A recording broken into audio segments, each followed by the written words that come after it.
今日整呢個羅漢齋，歡迎光臨 Super 廚房，請點讚、分享同埋訂閱。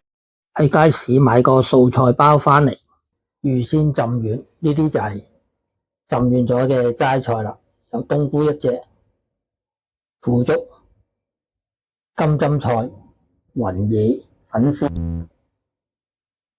紅棗同埋呢個發菜。將呢啲材料略為浸軟，沖洗乾淨。一條脆肉瓜，將脆肉瓜去皮，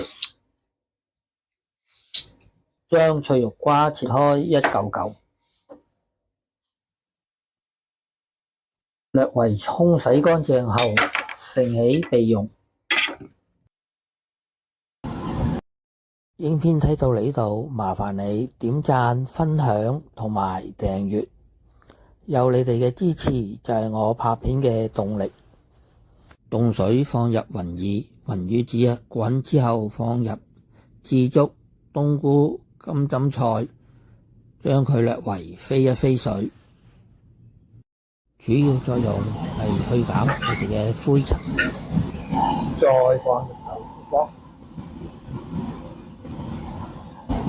用鑊鏟將豆腐骨啲肥油壓出，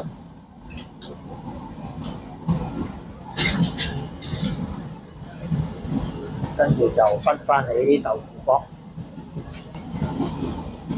落薑片，落油，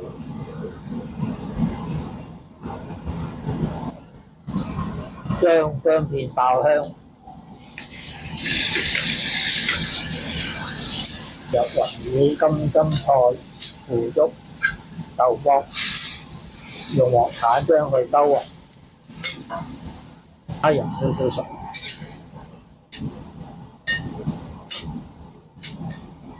跟住就冚蓋焗佢一陣。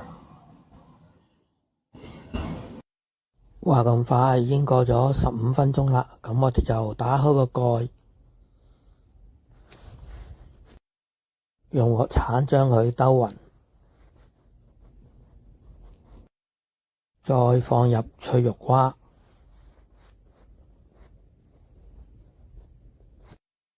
炒佢一陣，跟住再加入粉絲，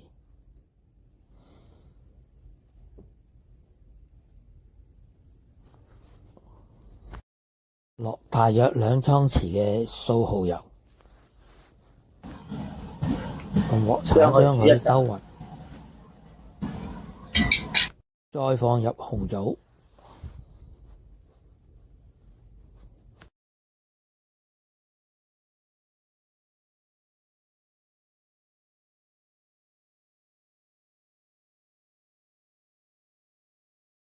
跟住就冚蓋焗佢一陣，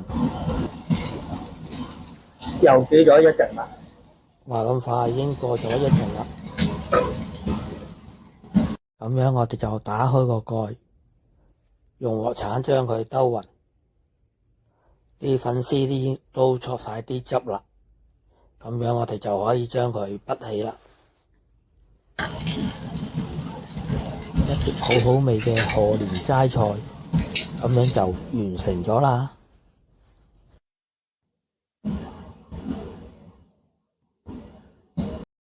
睇完片之後記得俾 like、分享同埋訂閱。我仲有大量嘅煮餸影片，可以登入下邊 info box 參觀。